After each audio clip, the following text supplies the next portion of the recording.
Ghosts, ghouls, goblins galore. Cobwebs and many other mystic creatures and entities and ideas fill the minds when you think of the idea of a haunted house. Today we're going to be looking into the story of my haunted house. Many of you know, or maybe you don't know, that I used to live in a haunted house. It was this haunted house that drove me to have a fascination in the paranormal. Not to say that I didn't have a fascination or an interest in the paranormal prior to living in this haunted house. However, it definitely solidified my interests. It piqued my interests, you could say. Prior to living in the haunted house, I had an interest in the paranormal. Probably my first exposures ever to the paranormal was a show that used to show on the History Channel called Haunted History. You still can find it on various different streaming sites covering the original episodes from the late 90s. I used to rush home from school every single afternoon to make sure that I was home by 4 o'clock to watch Haunted History. The stories, the scenery, the images filled me with so much enthusiasm that I wanted more. I found myself finding paranormal books through the scholastic book fairs. I would buy them as soon as I see them, and I would read them cover to cover that same afternoon. I then desperately needed more. So I would travel to the bookstore, and I would go to Borders bookstores, back when they used to still exist. And I would spend hours going cover by cover to each one of the books. And when I had the money, I would purchase a book and bring it home and read it cover to cover multiple times over. It was probably about my middle school age years that I found myself moving. And I found myself living in the house that this video is about. We moved into the house, and at first there was nothing out of the ordinary. Everything just seemed to be tip-top, normal, nothing to worry about. The normalcy of this home drastically changed very quickly. One of the first things that I noticed in this house that was not normal was that it seemed that there was sections of the house that would get extremely cold for no apparent reason. There was no vents, the AC was not on, there was no fan, there was no draft, but there was a sizable difference in temperature in certain parts of the house at certain times of the day. Other times you'd go to the sections of the house and it would be the temperature of the rest of the room. Other times it would be 15 to 20 degrees cooler with no reasoning behind it. Then there's a feeling of being grabbed. From time to time you'd feel as if someone would walk by you and grab a hold of your arm and then let go. The time where I was sitting on the couch and my leg was grabbed. Was I ever injured in this house? No. But the presence was definitely known, whatever was there, and it did make its presence known by physically placing its hands on the inhabitants, including myself. One evening, I was the only one awake in the house, and I heard a loud voice yell out my name. To which I walked through the house, looked around, and saw that no one was awake. I went and sat back down. A little bit later, I heard a voice again. Heard my name again. I responded back to see whatever was calling my name, asking to answer. Nothing. A few minutes after this, second time it happened. I heard a noise that I can't really explain what it was. It wasn't really a word, but it also wasn't not a word. The sound was not easily detectable. You definitely could tell it was a sound, but I couldn't tell what was being said.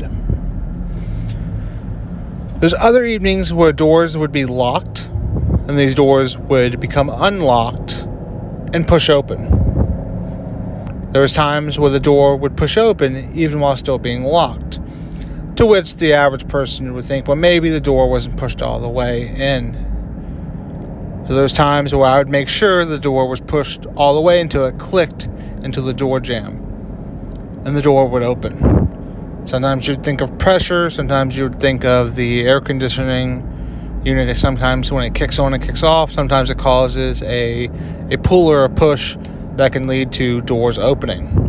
This was not the case. The AC was not running during times when this would happen, and the door was pushed completely closed. I did investigations in the house, caught images, plenty of orbs, which again are very subjective depending on who the person is that's looking at them. Some people believe that orbs are manifestations of spirits, just in smaller energy forms. Some people believe that the presence of orbs is not credible enough of a evidence to prove that there is a spirit or haunting. Some people believe that still images are not strong enough evidence because it allows too much variance in whether or not it was actually had its own flight pattern, if it was perfect in circumference, or if it was a dust cloud. Those times where I saw images, shadow people. If I came down the stairs, I would see a shadow in the kitchen. I would go into the kitchen and there would be nobody there. There's times at the corner of my eye, I would see someone walk by. And when I would look, they would not be there. So many different times these events happen. Cell service would go in and out. Battery life would die on electronics from time to time. I lived in this house for 3 years. And in those 3 years, I had multiple experiences that took my curiosity and turned me into someone who was excited about the ideas, interested in the ideas, to someone who wanted to seek out answers. It was while living at this location that I went on my first paranormal investigation outside of this home. I did plenty of investigations in the house, setting up cameras, taking still images, checking readings, doing voice recordings, EVPs. I did pick up a few EVPs, but this was back in the days where technology wasn't as advanced, so the ability to upload those became issues, plus the devices have been lost to time.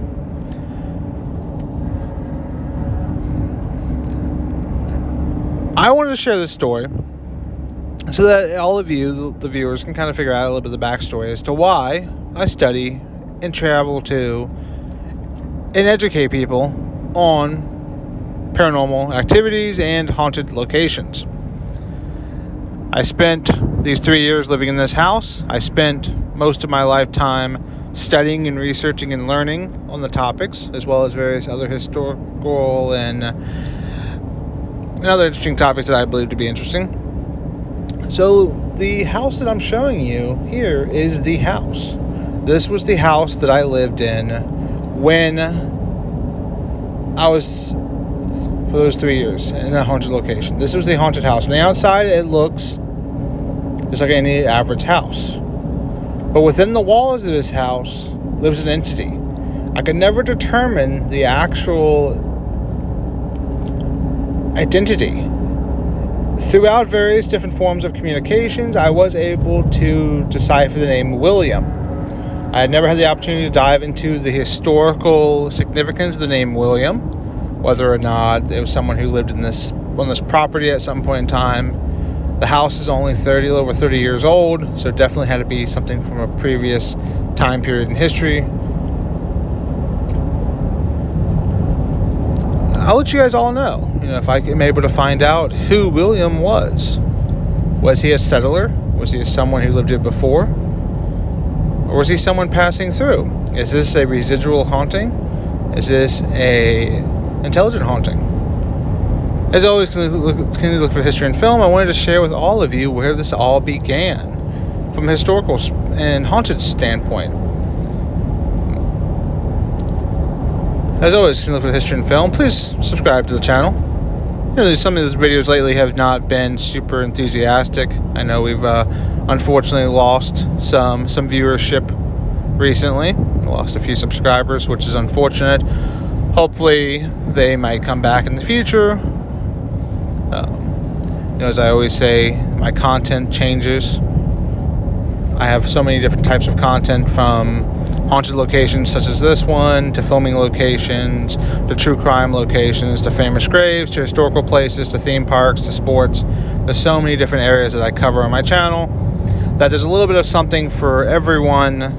And you may not always like the videos that I'm posting, but eventually, if you wait around long enough, a video will post on a subject that you like.